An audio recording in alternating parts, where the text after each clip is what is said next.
அன்பான பாமுக உறவுகளுக்கு பத்மலோஜினியின் பண்பான வணக்கம். பத்மொழி கற்போம் பகுதி 746 அப்பா கேம்பன்சிஸ் பார்ட் 746. நாங்கள் இன்றைய படிக்க போகிறது நேற்றையாம் தொடர்ச்சி ஸ்லாப் ப்ளஸ் கொஞ்சம் எக்ஸர்சைஸ் இருக்குது. சரியா, கொஞ்சம் எக்ஸர்சைஸும் இன்றைக்கி தரப்போகிறேன். ஏன்னா உங்களுக்கு வீக்கெண்ட் தானே, அதுக்காக. Ok, avec bonjour à tous, est-ce que vous allez bien? Est-ce que bien passé votre matinée? உங்கள் எல்லோரையும் கேட்டுக்கொண்டு நேற்று 5 கேள்வி இருந்தேன். முதலாவது ஃபார்மி என்றா எறும்பு, ரெண்டாவது பொம்பியே என்றா ஃபயர் ஃபைட்டர் தீயணைப்பு வீரர், ஒரே ஒரு ஆள். ஓகே, பொம்பியே தீயணைப்பு வீரர். அடுத்தது பூஜி என்றா மெழுகுதிரி ஹேண்டில், ஜிப் என்றா ஸ்கர்ட் பாவாடை, பத்தோ என்றா போட் படகு. சரியா, இந்த 5 கேள்விகளுக்கும் பதில்கள் தந்த ரஃபிகா அவர்கள், ஜேமலர் அவர்கள், வாணி அவர்கள், நேவிஸ் அவர்கள், நகுலாவதி அவர்கள், உங்கள் எல்லோருக்குமே சிறப்பான வாழ்த்துக்களையும் நன்றிகளையும் கூறிக்கொண்டு, அது மெலோம் உங்களை எல்லாரும் கன்ஃபியூஸ் பண்ணிட்டுது இல்லையா. மெலோம் நீங்கள் கடைசியாக சொன்னதான் அந்த க்ரீன் கலரில் இருக்கிறது பெஸ்டெக். ஓகே, பெஸ்டெக்னு ஃப்ரெஞ்சில் சொல்லுவோம். மெலோனில் கணக்க ஜாதிகள் இருக்குது. இதில் அந்த மெலோன் அதை வெட்டினா நல்ல மாம்பழ வாசம் மாதிரி வருகிற அதுதான் மெலோன் என்று ஃப்ரெஞ்சில் சொல்லுவோம். மற்ற ஒவ்வொரு மெலோனுக்கும் ஒவ்வொரு விதமான பேர்கள் இருக்குது. ஓகேயா, சரி, அதுகளையும் சொல்லிக்கோ. நாங்கள் இன்றைக்கி என்ன படிக்க போகிறோம்டா ஹோபீனேன்னு சொல்கிறது டேப். ஏன்னா அந்த பைப் நாங்கள் தண்ணி சிங்க் என்று சொல்லுவாங்க, அதைத்தான் ஹோபீனே. சரியா, டேப் தமிழில் குழாய் என்று சொல்லலாம், தண்ணி குழாய் என்று சொல்லலாம், எப்படின்னா தெரியலை. அடுத்தது ஷுமினேன்னா அந்த புகை, ஷுமினி என்று சொல்கிறது புகை போக்கி தமிழ்லையா. அடுத்தது பூல்ண்டா பூல் என்றா கோழி. கேட்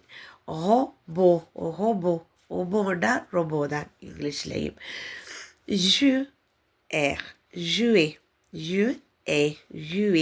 ஈஆர் வரைக்கும் உங்களுக்கு ஏ என்று உச்சரிக்கப்படும். அப்போ ஜுவேண்டா விளையாடுற அந்த ஆக்சியோவை தான் பிளே, விளையாட்டு. ஏன்னா அதை சொல்கிறது இது ஒரு verb.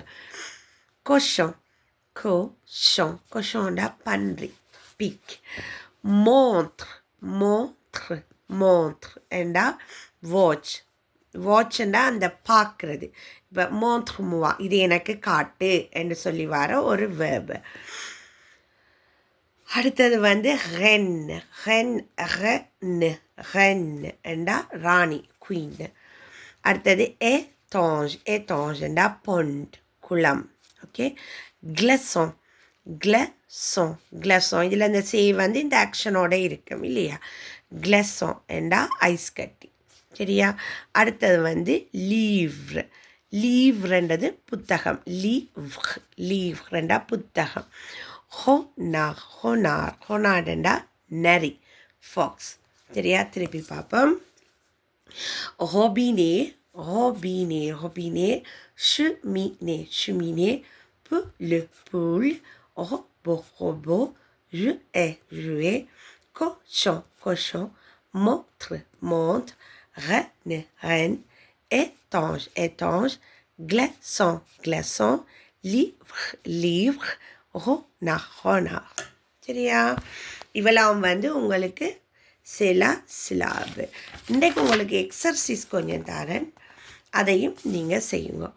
remplace les pointillés par pointillés இந்த ஸ்பேஸ் par BSAP. இந்த 3 லெட்டர்ஸில் எது இதுக்குள்ளே உங்களுக்கு சரியாக வரும். ஏன்னா நாங்கள் எல்லாம் படித்த சொற்கள்லாம் இப்போ ஸ்லாபுக்குள்ளேயும் படித்த சொற்களாயும் இருக்குது, அதுக்கு முதல் படித்த சொற்களாயும் இருக்குது. ஓகேயா, எல்லாம் சேர்த்து தான் இதுக்குள்ளே வருது. அப்போ இது என்ன இப்போ இதில் என்ன வரும், பே வருமா, பே வருமா, எஸ் வருமானதை நீங்கள் போட போகிறீங்க. சரியா, இதெல்லாம் நாங்கள் அன்றைய படிச்சுனாங்க நான் ஸ்லாபில் அப்படியே பார்த்து கொண்டு வாங்கோ. இதை திருப்பி இந்த வீடியோவை போட்டுட்டு இதுக்கு வர ஃபர்ஸ்ட் லெட்டரை தான் நீங்கள் எழுத போகிறீங்க. சிலது நடுவுக்குள்ளேயும் வருது. சரியா, எல்லா லெட்டர்ஸும் நீங்கள் இதை ப்ளே பண்ணி ஸ்டாப் பண்ணி இது பண்ணுங்கள். ஓகேயா? சரி, இது உங்களுக்கு ஒரு எக்ஸ்ட்ரா ஒர்க். அதை விட இன்றைக்கி நாங்கள் படித்த சொற்களில் இருந்து உங்களுக்கு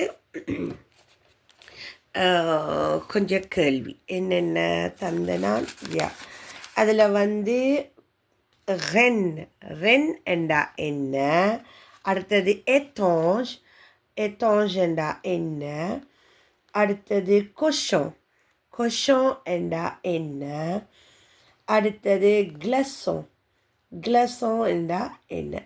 திருப்பி சொல்கிறேன். கிளஸோன், étanche, reine, cochon. Glaçon, étanche, reine, cochon. இந்த 4 கேள்விகள் ப்ளஸ் இந்த எக்ஸர்சைஸ் இவ்வளவு. சரியா? இந்த இவ்வளவு கேள்விகளுக்கு உங்கள் எல்லோரிடமிருந்து பதில்களை எதிர்பார்த்தபடி மீண்டும் உங்கள் எல்லோரையும் எப்போ திங்கட்கிழமை சந்திக்கின்றேன். அதுவரை ஓவா டூஸ் போஷோக்னே. நன்றி. Have a nice weekend. Pon weekend. ஓ வவ்வா அல்லந்தி. நன்றி. வணக்கம். மெஸ்ஸி.